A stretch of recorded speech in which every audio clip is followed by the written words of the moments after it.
சிறையில் சவுக்கு சங்கருக்கு ஆபத்து இருப்பதாக அவரின் வழக்கறிஞர் செய்தியாளர் சந்திப்பில் தெரிவித்துள்ளார். செந்தில்குமார் இப்போ கோயம்புத்தூர் ஜெயில் சூப்பரண்டாக இருக்க செந்தில்குமார் மேலே ஒரு வழக்கு தாக்கல் செய்து அது விசாரணைக்கு பெண்டிங்கில் இருக்குது. இப்போ நான் சவுக்கு சங்கர் என்ன சந்தேகப்படுறாருன்னா, அதற்கு பழிவாங்கும் விதமாகவும், போலீஸாரை பேசியதற்கு பழிவாங்கும் விதமாகவும் வேணுமென்றே கோயம்புத்தூரில் வழக்கு பதிவு செய்து, தமிழ்நாட்டில் எங்கே வேணாலும் இந்த வழக்கு பதிவு செஞ்சுருக்கலாம், கோயம்புத்தூரில் குறிப்பாக பதிவு செய்ய காரணம் அதே செந்தில்குமார் இடத்துல சவுக்கு சங்கரை விடணும்.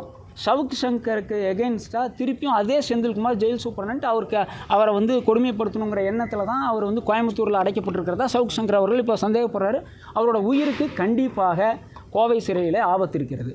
காரணம் என்னென்னா, வெறும் பெயின் கில்லர் கொடுக்குறாங்க. வெறும் பெயின் கில்லருங்கிறது எப்படி அதை எடுத்துக்க முடியும்னு தெரியல. நாளைக்கு கிட்னி பாதிக்கப்படலாம், ஒவ்வொரு உறுப்புகளாக செயலெடுக்கப்படலாம். தனிமை சிறையில் சாலிடரி கன்ஃபைன்மெண்ட்னு சொல்லக்கூடிய தனிமை சிறையில் அடைச்சிருக்காங்க. மென்டல் பிளாக்னு ஒரு பிளாக் இருக்குது. மனநிலை சரியில்லாதவர்களுடைய ஒரு பிளாக்கில் இவர் அடைச்சிருக்கிறாங்க. இவர் சொல்லலாம், என்ன வேணால் சொல்லலாம், கரெக்டான இடத்துல அடைச்சிருக்காங்கன்னு கூட அவருக்கு ஆகாதவர்கள் சொல்ல முடியும். அந்த சிறையில் என்ன பிரச்சனைன்னு கேட்டிங்கன்னா, மற்ற சிறைவாசிகளை எல்லாம் காலையில் திறந்து விட்டுட்டு சாயந்தரம் ஒரு டைமுக்கு அப்புறம் அடைப்பாங்க. அந்த சிறையில் அவரை வெளியவே விட முடியாது. அந்த இடத்துல தனிமை சிறையில் அடைச்சிருக்காங்க.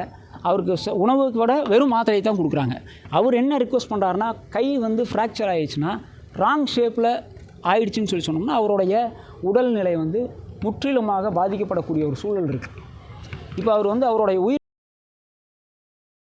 செய்திகளை உள்ளது உள்ளபடி தெரிந்து கொள்ள ரெஃப்ளெக்ட் நியூஸை சப்ஸ்கிரைப் பண்ணுங்க.